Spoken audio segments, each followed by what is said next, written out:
मैं हूं माही सिंह और आप देख रहे हैं नेक्स्ट 9 न्यूज। इस बार यूपी की सियासत अलग मोड़ ले रही है, लेकिन वहीं अपर्णा यादव की जो राजनीतिक जिंदगी है वो भी कहीं ना कहीं अलग तरीके से जाती हुई दिखाई दे रही है। जी हाँ, अपर्णा यादव को लेकर लगातार अटकलें लगाई जा रही हैं कि वो सपा पार्टी का रुख कर सकती है और भारतीय जनता पार्टी भी उन्हें अपने पार्टी में साधने की पूरी कोशिश करती हुई दिखाई दे रही है। लेकिन क्या वाकई अपर्णा यादव अखिलेश यादव या फिर अपने परिवार में वापसी करेंगी? आखिर वो कौन सी वजह थी कि अपर्णा यादव जिस तरीके से अपने परिवार का साथ छोड़कर भारतीय जनता पार्टी का रुख कर लेती है? तो ऐसे में फिर से अपने परिवार में जाना कहीं ना कहीं उनके लिए बेहद टफ हो सकता है। लेकिन अगर ये पूरा माजरा समझा जाए तो कहीं ना कहीं अपर्णा यादव का जो राजनीतिक कैरियर है वो एक अंधेरे में जाता हुआ दिखाई दे रहा है और ऐसे में माना यही जा रहा है कि अपर्णा यादव अब सपा का रुख करती हुई दिखाई दे सकती है। लेकिन उसके पहले अगर देखा जाए तो अपर्णा यादव लगातार 2.5 साल से भारतीय जनता पार्टी में है और वो आम कार्यकर्ता के तौर पर काम करती हुई दिखाई दी।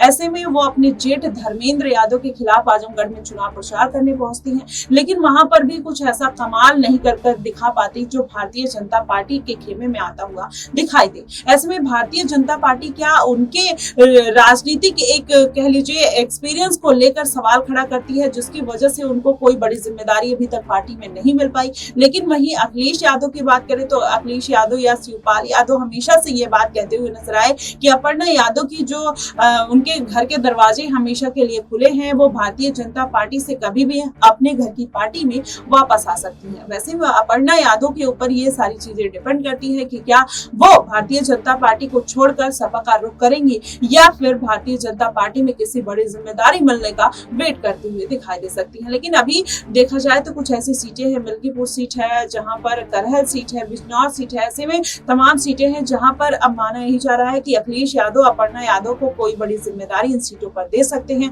और सबसे इंपॉर्टेंट अगर सीट की बात करें तो करहल सीट निकल कर आती है। ऐसे में अगर करहल से अपर्णा यादव को उतारा जाता है तो कहीं ना कहीं भारतीय जनता पार्टी के लिए मुश्किलें खड़ी हो जाएंगी, क्योंकि ये जो उपचुनाव है कहीं ना कहीं इस बार निर्णय करती हुई दिखाई देगी और कम सीटों पर चुनाव है। ऐसे में जनता की नजरें सभी पार्टियों पे बनी है कि इस बार की पार्टी कौन सी मजबूत पार्टी है। ऐसे में जो ईवीएम का मुद्दा भी निकलकर सामने आया था इस बार के चुनाव में, कहीं ना कहीं उस पर भी एक क्लियरिटी मिलती हुई नजर आएगी जनता को और तमाम पार्टियों को कि इस बार कौन किंग मेकर है, भारतीय जनता पार्टी या इंडिया गठबंधन। अगर 10 सीटों पर इंडिया गठबंधन को जीत मिलती है तो कहीं ना कहीं भारतीय जनता पार्टी को आने वाले विधानसभा चुनाव में बड़ा झटका लगेगा और जनता का जो जनाधार है इंडिया गठबंधन की तरफ जाता हुआ भी दिखाई दे सकता है। वैसे में भारतीय जनता पार्टी की क्या स्ट्रेटेजी होगी? क्या अपर्णा यादव को करहल सीट से उतारना ठीक रहेगा? और ऐसे में अगर देखा जाए तो अगर अपर्णा यादव करहल सीट से उतरती हैं तो एक जो सिंपैथी वोट कहीं ना कहीं अखिलेश यादव का भी शिफ्ट होता हुआ भारतीय जनता पार्टी या अपर्णा यादव की तरफ आ सकता है। ऐसे में